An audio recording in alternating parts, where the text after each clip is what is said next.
Oi, mulher incrível! Hoje nós estamos aqui para gravar mais um episódio de Você é Incrível. O Você é Incrível é um lugar de mergulho. Mergulho na alma, na história, no propósito de mulheres que resolveram transformar as dores em legado. Hoje nós estamos aqui com a Elizabeth Lima, uma parceira, ela é minha cliente, e resolvemos a construir toda uma parceria juntas. Nós vamos unir forças, né? E um propósito em comum, que é impulsionar mulheres, né, Elizabeth? É isso. Em primeiro lugar, eu quero agradecer pelo convite, pela confiança no meu trabalho, e espero que a gente consiga conduzir um episódio que realmente vale a pena as pessoas assistirem. Exatamente. E esse episódio, nós vamos mostrar a importância da história. Então, todo o processo, né, de estruturação de um movimento de marca, ele começa pela história. Porque a gente não faz máscaras, né, Elizabeth? A gente não vai construir aqui com base no que você gostaria de ser, e sim no que você viveu e quem realmente você é, né? Exatamente. Então, hoje a Elizabeth vai dar o prazer, né, de contar a história dela, para que você entenda, à medida que ela for contando, eu vou explicando para você sobre essa importância de olhar para trás, porque para trás a gente olha a recorrência, olha o que foi ressignificado ao longo dessa história. Então, é uma delícia. Vamos começar, Elizabeth? Vamos. É o primeiro episódio que eu tô gravando com a minha história, né? Muitas pessoas já conhecem, já contei minha história para muitas pessoas, mas não de forma gravada. Então, é inédito, né? Uau! Eu sou filha de uma mãe que teve mais 2 filhos. Fui criada pelos meus avós. A minha mãe, ela me teve com 17 anos de idade. E cada pessoa da família conta uma parte da história e conta de uma forma. Isso foi uma das primeiras coisas que eu tive que ressignificar. Porque algumas pessoas contam que aconteceu de uma forma, a minha mãe conta que aconteceu de outra, e eu, como uma recém-nascida, não tenho como contar como que foi de fato que aconteceu quando eu nasci. Mas a história assim, que mais se valida é que com 10 meses eu já fui morar com a minha avó, né? A minha mãe ficou em uma cidade e eu fui para outra cidade. Então, assim, de fato, eu fui criada com a minha avó durante toda a minha infância. São vários picos que houveram na minha história. Os meus outros 2 irmãos são de pais diferentes. Quando eu fiz 8 anos de idade, um dos picos que houve na minha história foi que a minha avó, que era a pessoa que até então cuidava de mim, ela teve um câncer de mama e ela teve que se tratar. Então, foi um processo que eu fiquei... porque, assim, Amélia, você que já conhece muitas histórias, você sabe, nós vamos repetindo padrões meio que de forma inconsciente, né? Por exemplo, então, você tem um trauma de rejeição. É como se a vida fosse te jogando a todo momento para você reviver o trauma de rejeição. Sim. Então, com 8 anos, a minha avó teve esse câncer e ela foi fazer todo o tratamento fora da nossa cidade, porque a nossa cidade até então não tinha recurso para fazer esse tratamento dela. Então, ela ficou, durante vários períodos, longe. Então, naquele momento, surgiu mais uma rejeição, porque a pessoa que cuidava até então não estava mais presente. Apta. Isso, e eu fiquei assim, por exemplo, fica uma semana na casa de um tio, a outra semana na casa de outro. Na outra semana, vai lá para onde a minha avó estava, que é em outra cidade. Então, assim, foi um período de instabilidade muito grande. E bem no ápice ali, quando você começa a formar a sua crença de identidade, né? Que é ali nos 7 anos de idade, dos 7 para 8 anos de idade. Então, nesse período também, eu passei por esse processo de rejeição. Então, a primeira rejeição, quando eu nasci, né? Ainda meio que de forma inconsciente, mas já viva. Então, eu senti o processo de rejeição. Depois esse outro pico de rejeição. Nesse período, eu morava com os meus irmãos. A minha mãe teve 3 filhos e os 3 filhos até então estavam sendo criados pela minha avó materna. A minha mãe pegou os meus outros 2 irmãos e levou pra morar com ela. Outro ápice de rejeição. Por quê? Porque naquele momento, na minha mente infantil, eu imaginei por que ela tá levando os meus 2 irmãos. Gente, eu estou falando de uma mente infantil, tá? Sim. De uma criança sentindo apenas com as emoções. Uma Sim. criança, ela não sente com a razão, ela sente 100% com a emoção. Então, assim, por que que os meus outros 2 irmãos foram e eu tinha ficado? E o mais incrível, que hoje eu consigo analisar isso de fora, foi porque na minha mente, o que que eu pensava? Eu devo ser menos importante do que os outros 2. E ela me odeia tanto que ela me tirou os meus 2 irmãos, porque até então eu fui criada com os meus irmãos. Então eu estava ali junto com os meus 2 irmãos, a gente tinha pelo menos um apoio emocional, é natural. Quem tem mais de um irmão sabe, ou quem tem irmão sabe, quem não é filho único. Então, automaticamente foi tirado tudo. Foi tirado os meus 2 irmãos, foi tirada a minha avó. E totalmente uma semana em um tipo de rotina na casa de uma pessoa, enfim. Houve ali um colapso na minha identidade. Só que tudo de forma imperceptível, porque a gente não consegue perceber esse momento que você está vivendo. Em um determinado momento, eu fui para casa da minha tia, que era a tia que até então estava cuidando da minha avó no processo de câncer, e passei um tempo também na casa dessa tia. Nesse tempo que eu passei nessa casa da minha tia, tem uma memória que também veio esses dias muito forte. Inclusive, eu até vi um vídeo na internet confirmando isso, porque fica no inconsciente. Em alguns momentos a gente pensa assim, será que eu tô imaginando ou será que de fato aconteceu? Tem um momento que eu me lembro de eu estar na escola e a professora dando banho nas crianças com uma mangueira de água fria. E eu pensei, gente, será que é loucura da minha cabeça? Eu relatei para algumas pessoas e caiu um vídeo mostrando realmente uma escola que não tinha estrutura, que nos dias de hoje isso acontece. Então, de fato, aconteceu, né? Eu tomei banho de mangueira e aquilo, para mim, foi gravado no meu inconsciente como uma forma de humilhação muito grande. Primeiro lugar, porque eu estava despida, né? Até então, a minha forma de ter sido criada era uma forma mais recatada. E ainda com água fria. Até hoje eu odeio água fria. Todas as vezes que eu quero quebrar uma crença, eu quebro com água fria. Porque eu não gosto de banho quente.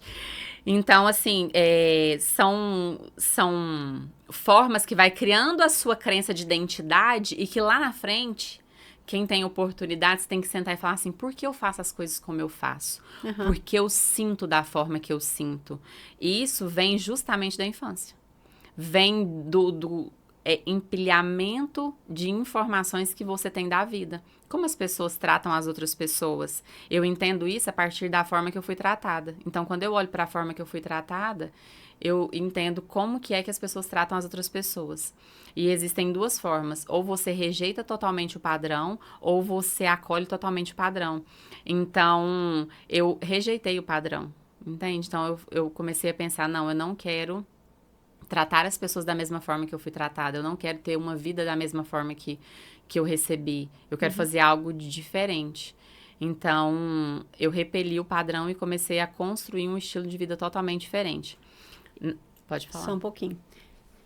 Mulher incrível, isso não é o normal.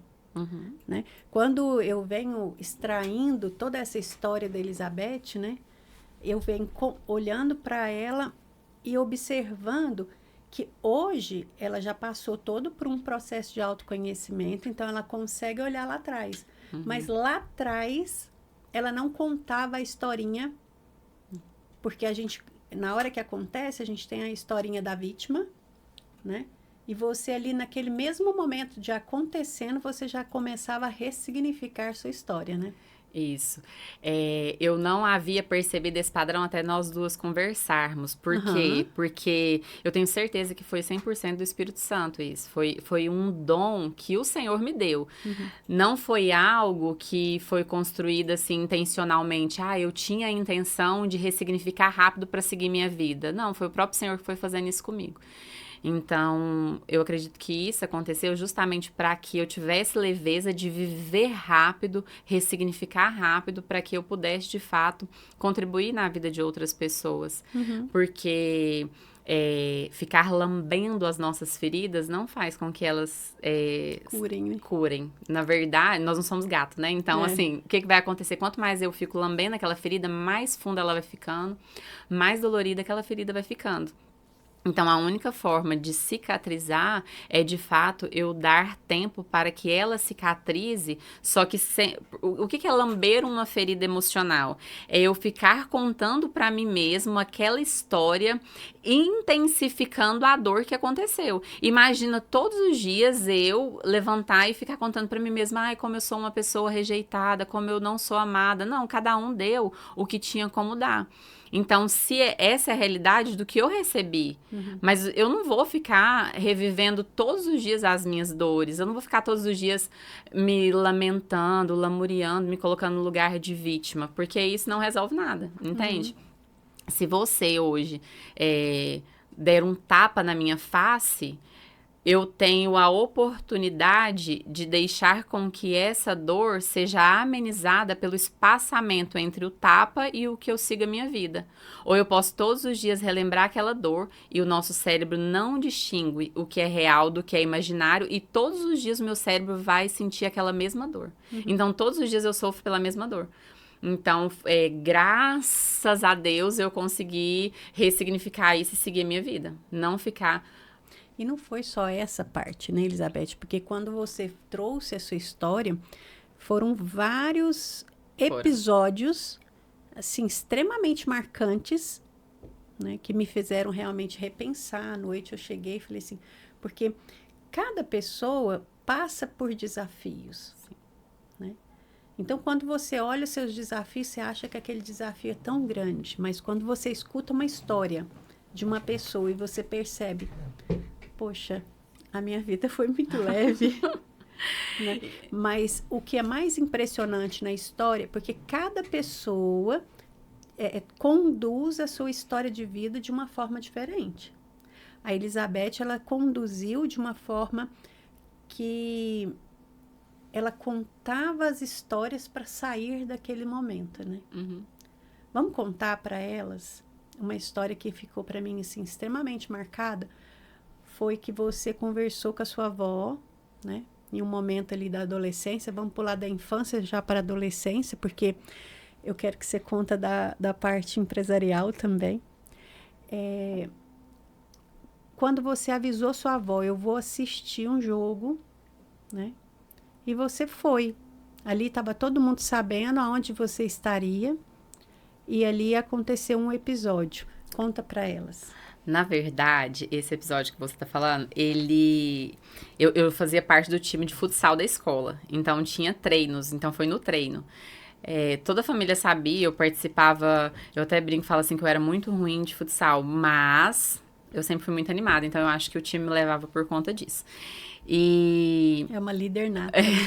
Então, assim, nós estávamos no treino, terminou o treino, nós saímos da escola, eu amarrei minha chuteira, coloquei a chuteira pendurada assim no pescoço e eu fui conversar com uma amiga, eu, minha irmã e uma amiga, na porta da escola mesmo, coisa de adolescente, enfim, de criança.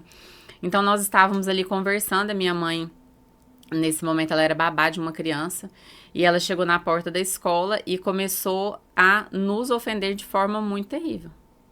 Então, ela começou a falar palavras muito fortes, palavras que eu acho que nem vale a pena, mas assim, me colocando como alguém que, enfim, me colocando como alguém que eu não era de fato. Eu tava simplesmente treinando, terminei o treino, tava na porta da escola conversando com uma pessoa normal, com mais 2 amigas e a minha irmã. E ela chegou muito agressiva com essa criança no colo e ela começou a me agredir fisicamente, não só com palavras. E ela me bateu muito na porta da escola, esfregou o meu rosto a parede da escola, era toda chapiscada. E eu com muita vergonha de toda a situação, falei assim, vamos, né? Ela morava no fundo da escola. E ela falou, não, nós vamos passar na porta da escola pra você passar vergonha. E aí ela pegou no meu cabelo, me saiu puxando, passando na porta da escola. Realmente, eu fiquei com muita vergonha naquele dia, adolescente, eu devia ter meus 13 anos. Então, eu fiquei com muita vergonha. E nós passamos na porta da escola e o pessoal ali que estudava à noite, que eu treinava no finalzinho da tarde, o pessoal que estudava à noite chegando, aí eu no meu ápice dos meus 13 anos morrendo de vergonha, né? Porque eram os meninos assim mais velhos da escola chegando e eu ali levando uma surra. Aí nós demos a volta na escola e fomos pra casa dela. Não bastasse, ela continuou a agressão na casa dela. E eu lembro que na agressão ela dava socos em mim e ela falava assim pra mim que era pra eu falar pra ela que eu a amava. E eu não falava. Gente, nesse dia, se ela quisesse de fato acabar com a minha vida, ela ia acabar, porque eu não ia falar. E a minha irmã foi e subiu em cima dela pra tentar me defender. E nisso ela também deu um golpe na minha irmã caiu em uma mesinha de centro que tinha na sala. Enfim, no resumo da história, minha irmã conseguiu fugir e nós conseguimos sair ali daquela situação de espancamento, porque de fato foi um espancamento nesse dia. E depois que passou toda a situação, a minha avó ficou brava, enfim, a família resolveu ali a situação. Como que eu sigo a minha vida depois disso, entende? Eu disse pra mim mesma, falei, olha, ela não é normal, entende? Porque, de fato, eu acredito que alguém que chega num nível de agressividade desse, a pessoa ela tem algum lapso psicológico e emocional. E pronto, entende? Assim, eu não fiquei, eu fiquei sem conversar com a minha mãe por um tempo, eu fiquei emburrada, algo do tipo, não. Simplesmente eu contei a história pra mim de que aquilo não era normal e que, de fato, ela não tava em uma faculdade normal mental, porque alguém em sã consciência não faria isso com um filho. Uhum. Então, sempre foi assim. Houveram agressões do meu avô também. Meu avô, ele bebia muito. Foi uma pessoa que me acolheu? Foi. Foi uma pessoa que deu um teto pra eu morar? Sim. Mas ele bebia muito. Ele chegava, às vezes, em casa muito agressivo. E no meio dessas agressões, às vezes, haviam picos de chutar as coisas dentro de casa, por exemplo, já aconteceu da gente estar em casa dormindo e ele fazer todo mundo levantar pra escutar ele falar. Entende? Já houveram brigas na nossa casa no nível assim de um pegar a arma pra falar que ia matar o outro. Entende? Agressões do tipo, por exemplo, um dia eu vi um primo meu sendo totalmente espancado só na cabeça dele. O meu avô que fez isso. Só na cabeça desse primo meu foram 11 pontos de uma rodada que o meu avô deu na cabeça dele, simplesmente porque a namorada do meu primo estava hospedada na nossa casa e o meu primo foi despedir da namorada e deu um beijo na namorada dentro de casa. Entende? E nisso, assim, foi aquele escarcéu, então, assim, na adolescência também. Sangue dentro de casa, eu desesperada, a minha avó, ela teve que continuar fazendo tratamento, porque ela tirou totalmente o seio, tirou totalmente o nódulo, só que continua um processo de tratamento durante muitos anos. Quem já passou por isso sabe. Então, ela viajava muitas vezes. Nesse dia, ela estava viajando, então, estava em casa eu e meus irmãos, né? Meus irmãos já tinham retornado. E foi, assim, um ápice de mistura de emoções, de loucura que uma criança, eu acho, assim, que não merece passar por isso. Só que é a mesma coisa. Eu ressignificava aquilo rápido na minha cabeça. Essas pessoas não são normais. Só que quando chegou mais ou menos nos meus 15 anos, eu comecei a me tornar uma pessoa agressiva. Aí eu comecei a brigar na escola, eu comecei a me defender da forma que eu acreditava Era normal. que era o normal. A forma que eu acreditava assim, se eu me posicionar dessa forma, eu tô segura. Mas graças a Deus também foi rápido. Foi assim, Deus já fez eu passar um susto e já voltei pra minha sanidade. Eu percebi que eu não nasci pra isso. Mas é o que eu te falei. Por que eu faço as coisas como eu faço? Por que eu me comporto dessa forma? Por que eu reajo? Porque a reação ela vem do inconsciente. Uhum. Entende? Por que eu tô trazendo esses picos da história da Elizabeth? E assim, é muito louvável ela ter aceitado trazer toda essa história, né? Porque tem muitas pessoas que não entendem o seu próprio valor, né? E quando começamos a fazer o trabalho e fazer toda essa extração, eu olhava para Elizabeth e a única coisa que eu percebia é o quão esse valor para você era importante. Porque você passou por dificuldades e mesmo assim, deixa eu melhorar. Porque quando a pessoa passa por dificuldades, ela começa a achar que ela não tem valor dentro daquela situação. E começa a se sentir inferior e ali inferiorizar a si. E você passou por tudo isso e continuava sentindo que eu sou uma pessoa valiosa. Né? Então, quando ela conta a história para ela, que essas pessoas não são normais, é porque ela tem um discernimento de quem ela é. Né? E isso na sua história, desde o começo, ele vem com bastante ênfase, né?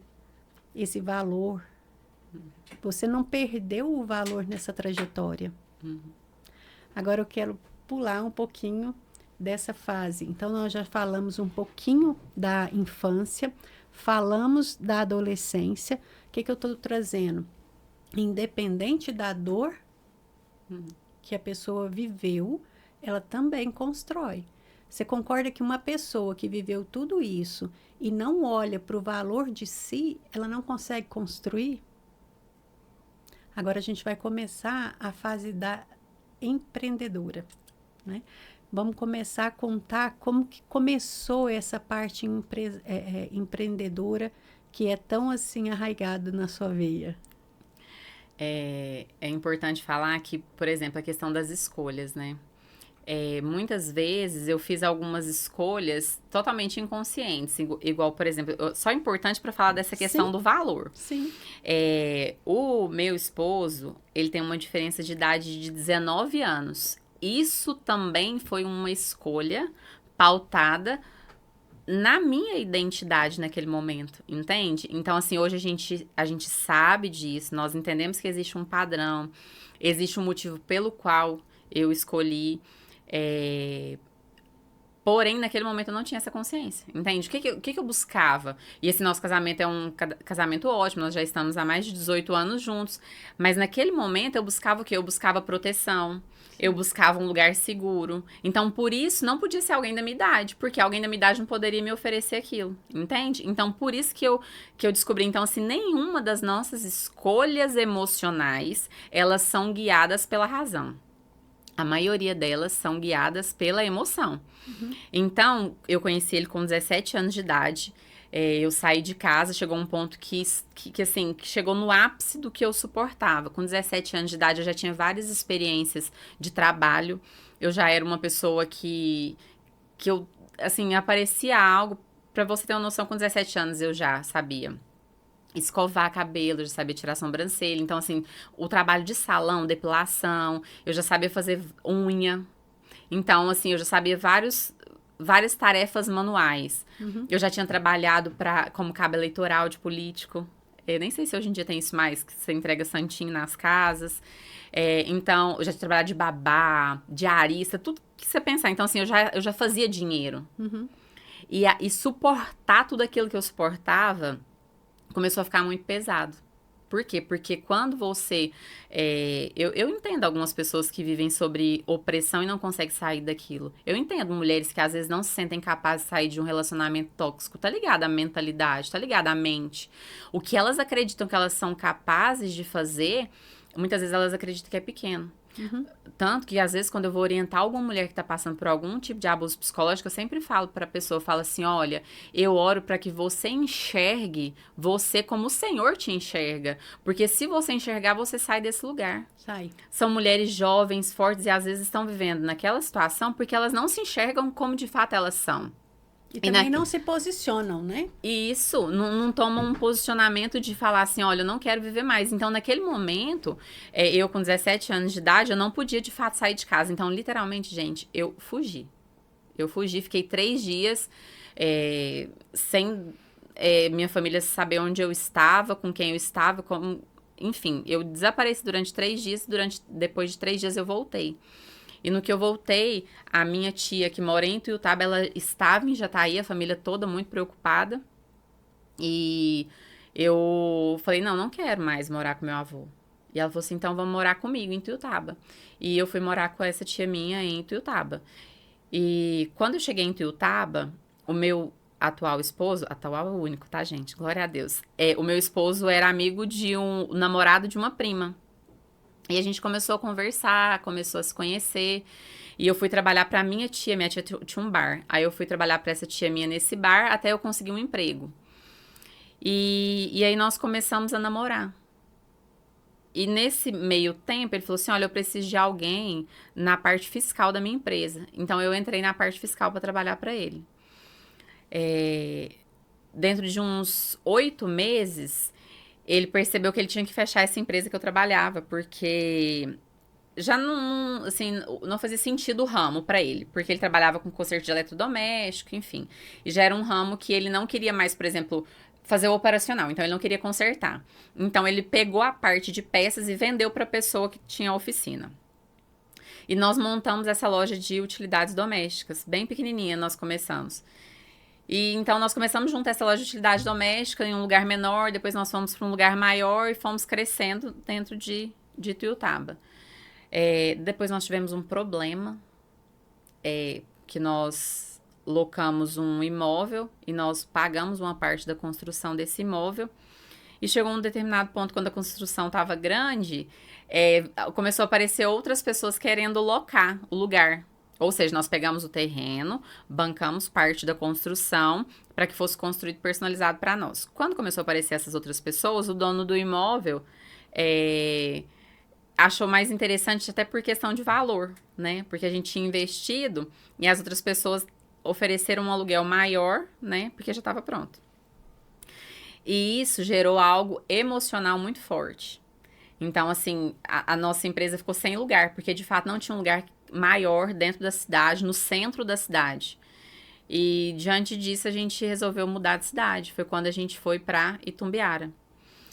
E foi empreendendo nesse ramo de utilidade doméstica, presente e decoração por mais de 15 anos. Nós passamos por um rebrand de marca, sabe? Reconstruímos a marca, porque era um nome, antes era Panelas e Utilidades. Depois eu fiz faculdade de publicidade e percebi que não era um nome legal, entende? Aí nós unimos, aí ficou Panute, que é o pan de panelas e utilidades. Então, Panute. Aí com o nome Panute nós ficamos 10 anos. É isso. Não é resumidamente, só... resumidamente. Não é só isso. Vamos entrar a fundo. É porque senão não deixa você falar. Mas o que acontece? Vamos voltar aqui. A sua história, ela é importante do começo ao fim.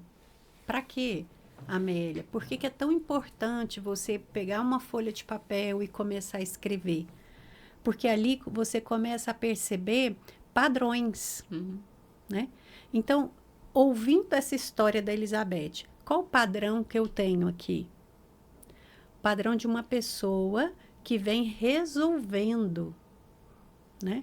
Então, eu entro dentro dessa empresa, eu começo, porque ela não foi tão a fundo, mas ela começa a resolver os problemas, a organizar toda uma estrutura. E aquilo começa a ter um desenvolvimento e essa empresa começa a crescer, né? E chega num ponto que algo acontece. Você estava com 5 empresas? 5. 5 em expansão. Em expansão. E no mês que você mais vendeu, você recebeu uma palavra. Isso. E que fez mudar tudo. Isso. Vou dar uma resumida na história para quem não conhece entender. Nós sempre tivemos esse espírito de expansão. Sempre. Foi algo da nossa veia. Vou até voltar em algo que eu não te contei. Um dia nós recebemos uma profeta na nossa empresa, quando a gente estava só com uma ainda. E ela disse assim, ó...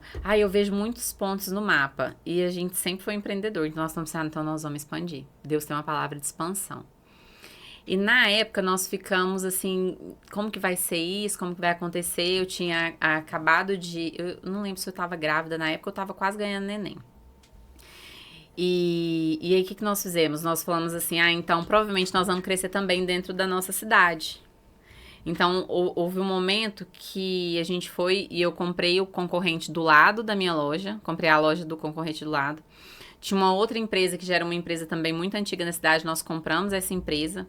E além da Panut que nós tínhamos na cidade de Itumbiara, nós tínhamos também a Provanza, que é uma franquia de aromatizante de ambiente, perfumes, na época tinha maquiagem também. Então, assim, dentro da cidade nós ficamos com 4 lojas. Daí nós percebemos também que não era o nosso estilo de gestão. Por quê? Porque as outras 2 lojas que nós compramos, elas eram mais simples. E a nossa loja era uma loja mais premium. Então, não era nosso estilo. O que nós fizemos? Fechamos e pegamos a marca que era mais antiga e ampliamos e modernizamos essa marca. Com um sócio na época, que também não deu certo. Quando nós finalizamos essa sociedade, nós fomos expandir mais a marca Panut, que foi quando a gente começou o processo de expansão. Então, nós tínhamos a unidade de Itumbiara e nós fomos e abrimos Goiatuba, Bom Jesus, Santa Helena e Indiara. Praticamente tudo ao mesmo tempo. Esse processo de expansão sempre esteve ligado ao fato de, olha, nós vemos vocês em vários pontos do mapa. Então, assim, a gente sempre acreditou que estava ligado àquele negócio, entende? Só que era um negócio, não sei se já posso entrar nessa parte, que sugava todas as nossas energias, entende? Era algo, quem foi cliente da marca sabe que é verdade o que eu tô falando. Era uma empresa diferenciada. Tudo que existia de tecnologia, de modernidade, a gente sempre saía à frente dos nossos concorrentes. No sentido de organização, treinamento de colaboradores. Existia um diferencial da nossa empresa. Porém, para que tudo isso funcionasse, existia um custo de vida que não é calculado no DRE, entende? Que quando chega lá a EBITDA, não fecha. Entende? Porque lá não tá calculando isso, não tá calculando as minhas emoções, não tá calculando o custo de vida que eu tô entregando para aquilo ali acontecer. E quando nós começamos a colocar isso em jogo, através de cursos de inteligência emocional, nós fizemos método CIS, Moriá. O método CIS nós fizemos 4 vezes. E eu acredito que eu ainda tenho que repetir outras vezes. Nós fizemos método IP, do Pablo Marçal, nós fizemos do Márcio Michele. Do Márcio Michele nós fizemos 2 vezes. Então, assim, nós entramos de forma imersiva em entender nossa mente. Então, da mesma forma que eu tô contando a minha história, e essa, Amélia, é a minha história. Sim. Entende? A minha mãe, ela pode ter a versão dela dessa história. Sim. O meu esposo, ele pode ter a versão dele dessa história. Quando eu conto, eu estou contando a minha versão, eu estou contando o meu olhar, a minha emoção, o meu sentimento diante daquilo que nós vivemos. Sim. E começou a ficar pesado, porque quando você começa a ter autoconhecimento, você começa a falar assim, por que eu faço as coisas como eu faço? E nesse momento de expansão, veio as recompensas financeiras, e eu lembro um dia que eu comprei um carro. E chegou um momento que eu falei assim, gente, eu nem tô usando esse carro, é loucura, vou vender. Quando eu fui vender o carro, eu descobri que eu nem tinha transferido o carro pro meu nome. Entende? O tanto que essa identidade corrompida aqui na infância estava me levando a tentar conquistar coisas que nem eu sabia para que eu queria. Entende? Então, eu comecei a me questionar, por que eu quero tudo isso? Por que eu quero um carro que é só meu? Entende? Por que eu quero tantos cursos? Porque quando eu fiquei grávida, um dos meus choques durante o momento que eu descobri que eu estava grávida foi assim, eu estava terminando a minha 2ª pós-graduação, falei assim, nossa, minha pós-graduação, e agora? Com filho não tem como mais estudar, como que eu vou fazer? Isso por quê? Porque a minha crença, porque assim, por mais que você ressignifica, fica resquícios de repetição de comportamento que te levam para lugares não tão desejáveis. Sim. Então, a gravidez, ela me causou um choque, que a sensação que eu tive naquele dia é que eu tinha 13 anos de idade, não era casada e estava grávida. Entende? Sendo que a minha realidade de vida era totalmente diferente.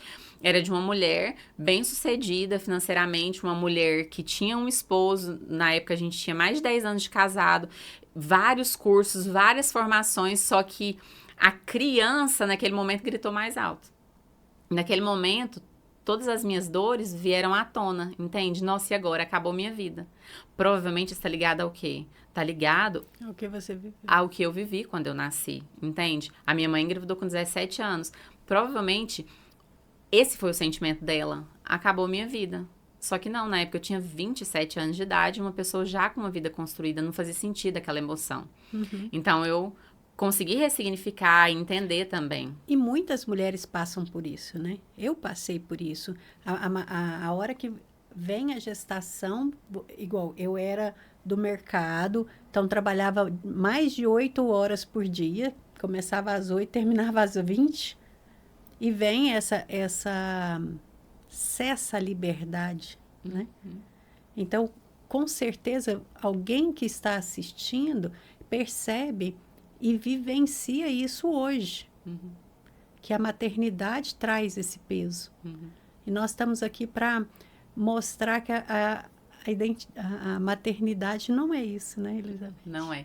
Na verdade, hoje eu olho para Isabela e eu vejo que ela é o maior presente que o Senhor poderia ter me dado.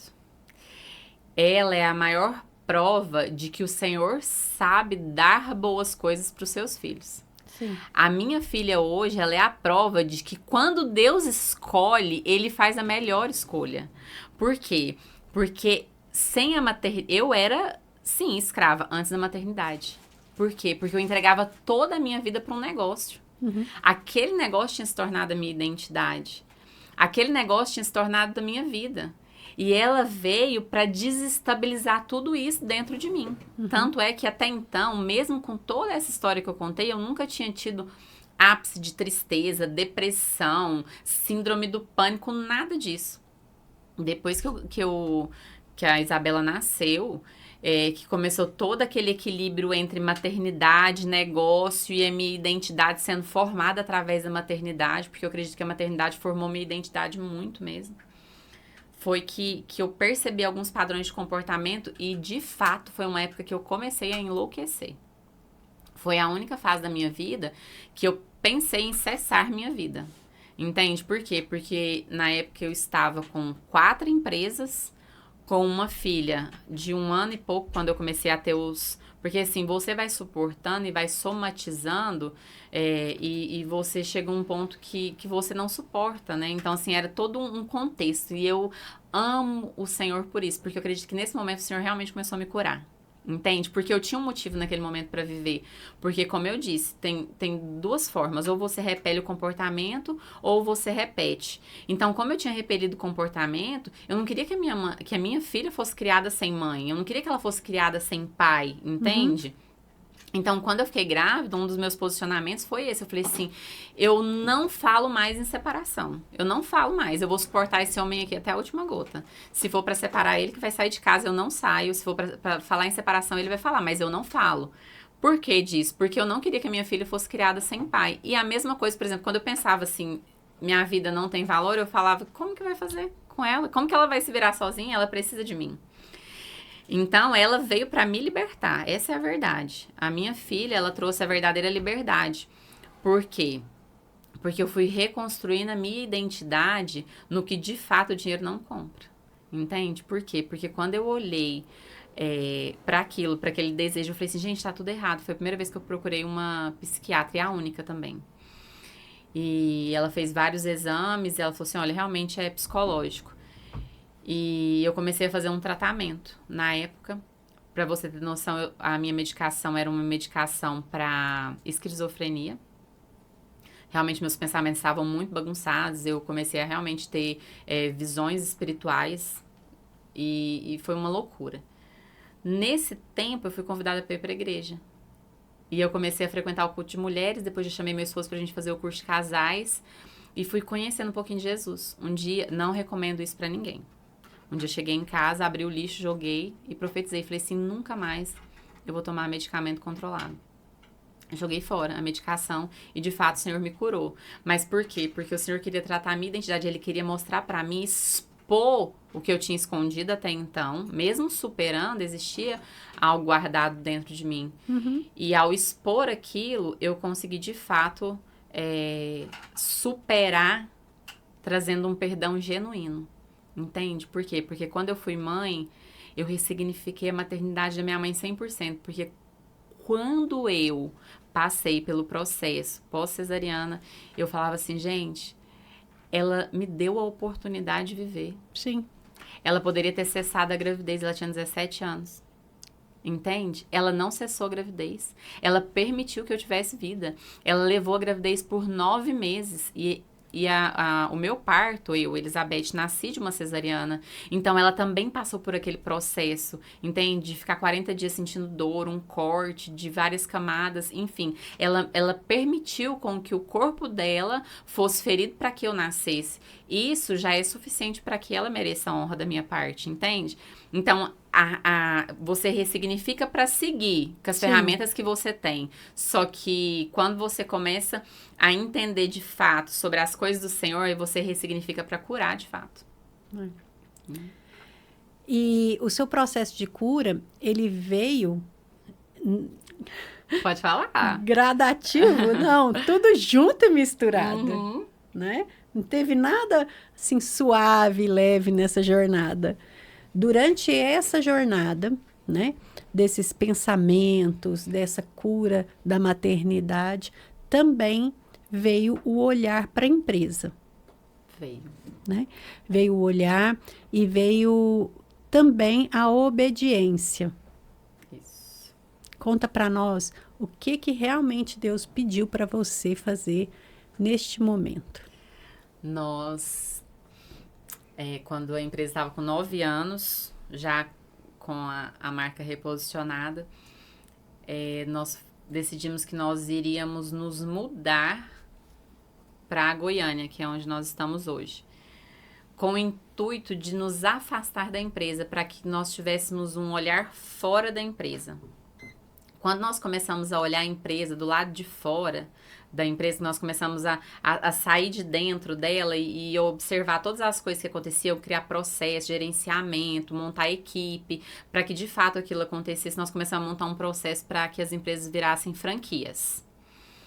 Então, a nossa intenção era fazer distribuição de mercadoria e vender o know-how que nós tínhamos, que era a questão de gestão de estoque, gestão de marketing, gestão de pessoas, que a gente fazia muito bem. Quando nós saímos de dentro da empresa, nós percebemos o quanto ela consumia a nossa vida. Então, nós começamos a ter um olhar diferente. Na época, eu lembro um dia que eu tava dentro da loja, assim, gente, eu chegava cedo, saía tarde, não tinha horário de almoço. Quem é do varejo sabe que é verdade o que eu tô falando. Como sei? Quem é do varejo sabe que quando as pessoas descansam é a época que você mais trabalha. Enquanto tá todo mundo alegre comprando presente de final de ano, você tá trabalhando. Porque é a época de você fazer dinheiro. E tudo começou a me incomodar. Entende? Tudo começou a me incomodar. Começou a me incomodar o fato de que os meus colaboradores trabalhavam muito. A estrutura do negócio não permitia com que eu pagasse mais do que eu pagava. E os meus colaboradores já recebiam mais do que a categoria. Isso. Era bem acima da média. Os meus colaboradores tinham benefícios que outros colaboradores não tinham. Enfim, eu já estava fazendo o máximo dentro daquela realidade. E eu comecei a observar que não existia uma luz no fim do túnel. Era o modelo de negócio, era o padrão, entende? E nós começamos a nos questionar o que nós queríamos da nossa vida. Diante disso, nós falamos assim, olha, nós precisamos fazer um jejum, né? Nós somos cristãos e nós entendemos o quanto isso é importante quando você quer buscar uma resposta em Deus, de uma forma que realmente ela venha limpa, entende? Que ela venha de uma forma que realmente você entenda que é Deus que está falando com você. E nós fizemos um jejum de 21 dias. No processo desse jejum, só voltando atrás um pouco, um mês antes, a nossa loja tinha batido, nossas 5 lojas tinham batido o ápice de vendas. Começamos o jejum, buscando uma resposta em Deus. Nós tínhamos plena convicção que o Senhor ia mandar para nós alguém que se tornaria nosso braço direito, alguém que ia ombrear junto conosco o negócio. Nós tínhamos convicção que aquele era o negócio. E nós começamos esse jejum.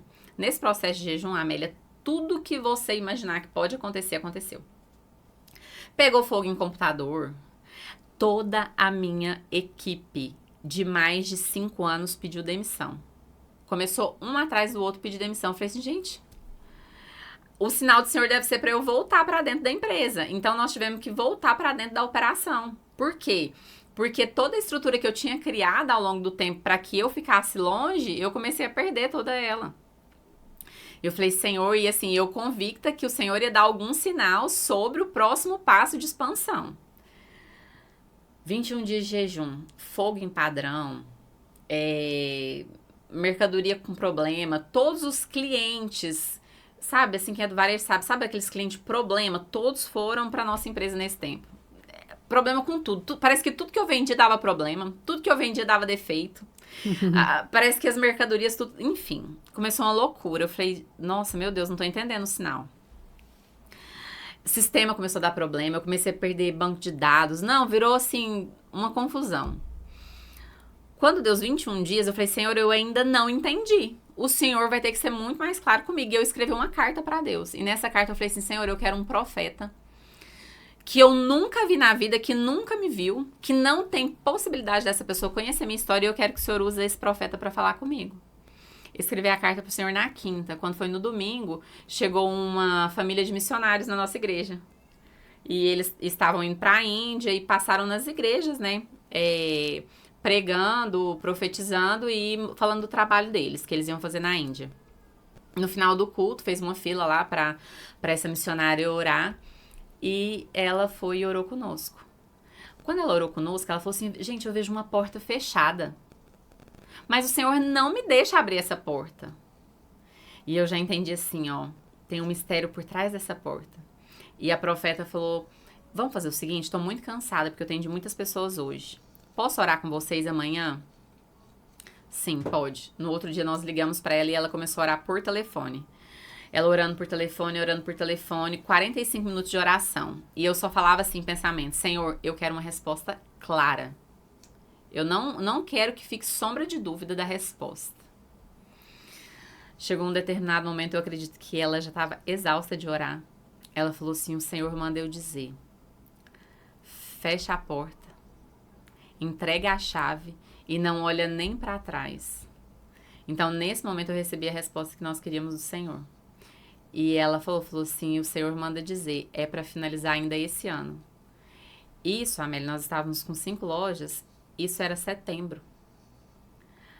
As minhas lojas, era muita mercadoria, entende? Então, nós tínhamos outubro, novembro e dezembro para finalizar as 5 lojas. Daí começou o processo de finalizar isso. Então, nós liquidamos todo o nosso estoque, quitamos com os nossos fornecedores, fizemos a demissão dos nossos colaboradores, quitamos com os imóveis, eram imóveis alugados, e nós finalizamos tudo. E aí, nós entramos no nosso processo de quê? De ressignificação de tudo isso. Por quê? Porque para nós, o nosso negócio até então era a nossa identidade.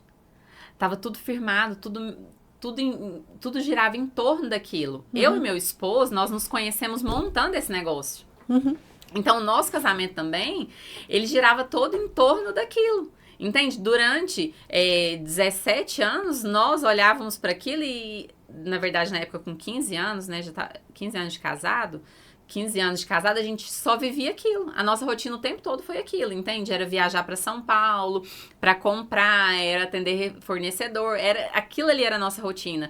Naquele momento, parece lindo, né? Obedecer o Senhor. É desesperador só de quem está escutando. Imagina quem está obedecendo. Porque são 5 lojas vendendo, encerrando o ciclo em menos de 3 meses. Em menos de 3 meses. Foi, assim, uma loucura, entende? E nós trabalhamos muito mesmo. Quem lembra, assim, quem mora nas cidades que nós encerramos, era trabalhando até tarde. O Senhor mandou, sim, alguns anjos para nos ajudar, que são pessoas. Algumas pessoas abandonaram o barco na metade do caminho, outras pessoas permaneceram. O Senhor mandou pessoas novas que ombrearam essa fechada de loja com a gente, porque, assim, nós começávamos a trabalhar 7 horas e às vezes íamos até meia-noite trabalhando. Uhum. Então, assim, foi um processo de muita loucura. Só que quando você tá ali no ápice de tudo isso, a sensação que eu tenho é que você fica anestesiada, entende? Porque é como um parto. Quando você tá ali, de fato, parindo, você não fica muito louca, você só fica louca pra tirar aquilo, entende? Uhum. Só que o problema é quando você chega em casa, entende? que tem um vazio dentro de você, literal. Você, na maioria das vezes, glória a Deus, as pessoas vêm com algum serzinho, 2, 3, pra casa e é tudo novo. Então, foi a mesma sensação. Quando nós encerramos, de fato, o ciclo, que nós fizemos o processo de trancar. E não olhar para trás. Entregar a chave. E falar assim, nós não voltamos aqui mais, a Amélia. Aí, nós falamos assim, nós nunca chegamos nessa parte do jogo, e agora? O que a gente faz? Entendeu? Você, e assim, vir para um apartamento de, acho que meu apartamento tem 79 metros quadrados. E aí? Entende? Então, assim, começou o processo de reconfigurar a nossa identidade sem aquilo. E reconfigurar hábitos também, né? Porque quando você tem o hábito de ser empresária, você tem o hábito de acordar tal hora e você dorme, você faz todas as suas atividades conforme aquele papel. Isso. Aí quando você para, você acredita que você precisa permanecer nesses hábitos. Que comigo foi assim. Porque até eu ressignificar que eu poderia trabalhar e não precisava ser das 8, né, da manhã às 18, porque eu entendia que quem trabalhava era nesse período. Até eu ressignificar que eu poderia trabalhar às 10 horas da noite, que eu poderia trabalhar às 3 da tarde, que eu não precisava manter aquele horário, foi complicado. Eu restabelecer novos hábitos. E o processo de consciência, ele é complexo, né? Como é que foi esse processo de consciência, de olhar para os seus hábitos e perceber que você já não era mais aquela escrava empreendedora, que você tinha liberdade? Eu vou ser bem sincera que não foi fácil. Não foi fácil e até hoje eu quebro padrões. Por exemplo, tem menos de 2 meses que eu falei assim, gente, por que eu tenho que fazer academia no máximo até 8 horas da manhã? É porque a minha mente, ela foi condicionada de que às 8 horas da manhã eu deveria estar totalmente livre para o trabalho. Eu teria que estar totalmente disponível no celular, eu tinha que estar totalmente disponível para todas as demandas que ia surgir naquele dia. E eu falei assim, eu não vivo mais essa rotina. Então, gente, eu entendo totalmente aquele povo do Egito, sabe? Os hebreus, quando eles saíram do Egito, eu entendo eles. Por quê? Porque você se soltar é muito fácil para quem nunca passou por esse tipo de ruptura, falar assim, mas que povo burro, entende? É difícil você soltar dos velhos hábitos, eles meio que se misturam em quem você é, entende? Então, quando eu cheguei dentro de casa e eu percebi que eu tava repetindo padrões quando pessoas falavam pra mim, mas por que você faz assim? Aí eu falava assim, é porque eu fiz assim a vida inteira. De fato. Por exemplo, boleto. Empresa, a gente paga, a maioria das empresas paga boletos uma vez na semana. A demanda pessoal não tem essa necessidade. Entende? Aí uma amiga minha falou assim, nossa, mas por que você paga boleto toda semana? Aí eu olhei pra ela e falei assim, pois é, por quê? Excelente pergunta. Deus te mandou aqui pra fazer essa pergunta. E eu percebi que era porque eu tinha criado aquela rotina e eu não tinha mudado ela quando as empresas tinham sido encerradas. Então, eu comecei a me organizar. E o Senhor tinha falado pra nós tirarmos 1 ano sabático, pra gente ficar 1 ano totalmente parado. Só que nós fomos desobedientes. Entende? Eu não obedeci. Eu fiquei, não, eu vou montar uma agência de marketing. Eu vou fazer... E assim, não era a palavra que Deus tinha nos dado. Entende? Então, agora eu vou dar consultoria empresarial aqui nessa área de finanças. Eu vou dar consultoria em marketing, entende?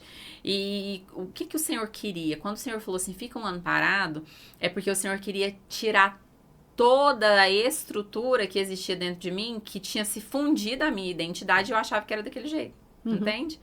Então, só o ano passado que, de fato, nós ficamos realmente parados. E aí, nesse processo, foi quando eu abri a brecha para que o Senhor fosse me mostrando os hábitos que eu tinha, entende? Hábito de... tenho que terminar de fazer todas as coisas que são pessoais até 8 horas da manhã.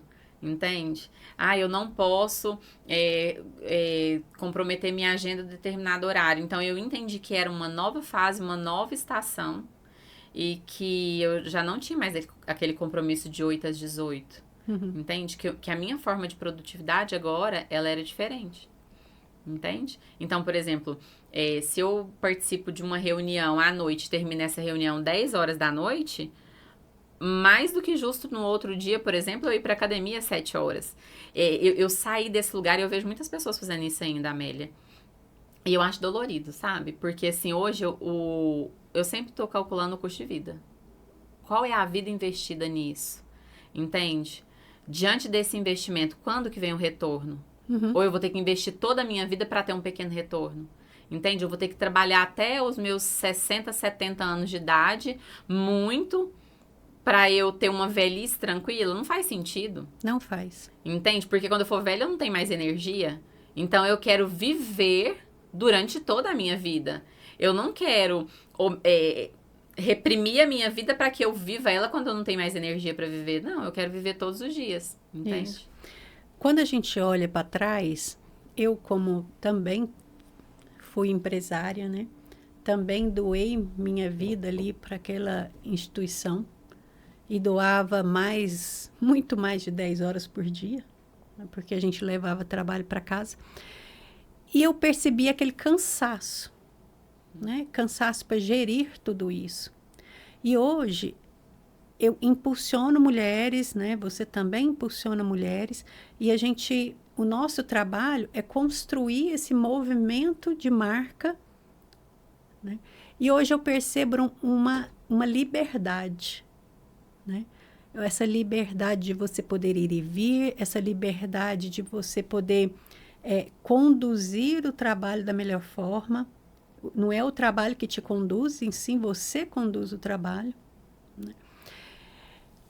Existem muitas mulheres que vão assistir e que estão nesse papel de empreendedoras, lutando ou até mesmo com uma CLT. Elas estão cansadas, né? Esgotadas, porque estão vivendo em multipapéis. O que você fala para essa mulher hoje que tem uma empresa, já percebe que já deu a hora de encerrar esse ciclo?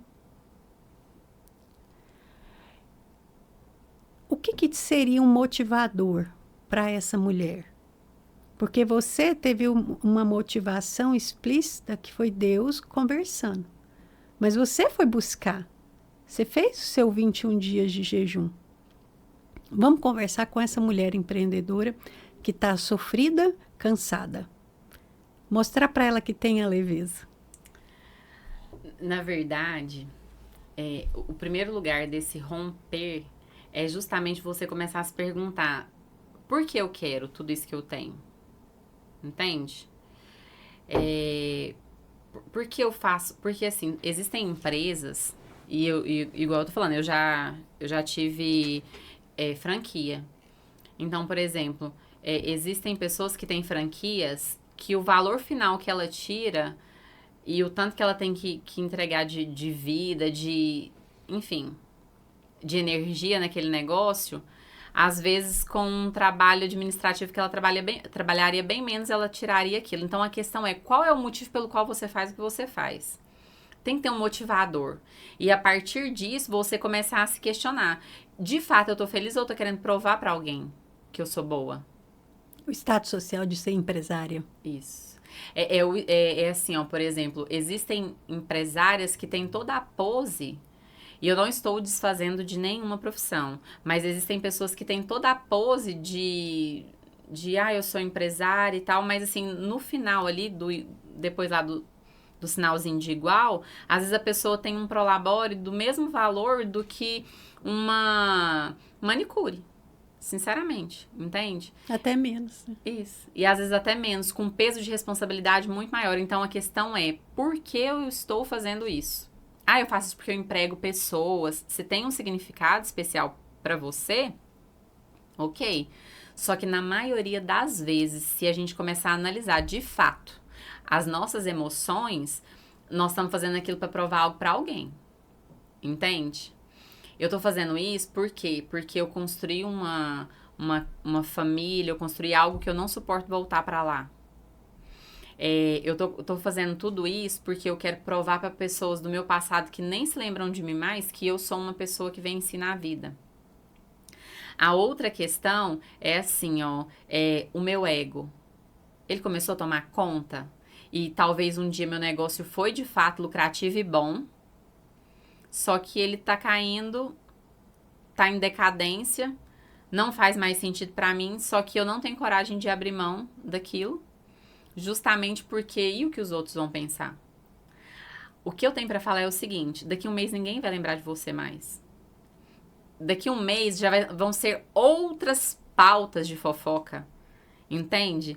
E você nem vai estar mais nessa lista de assuntos.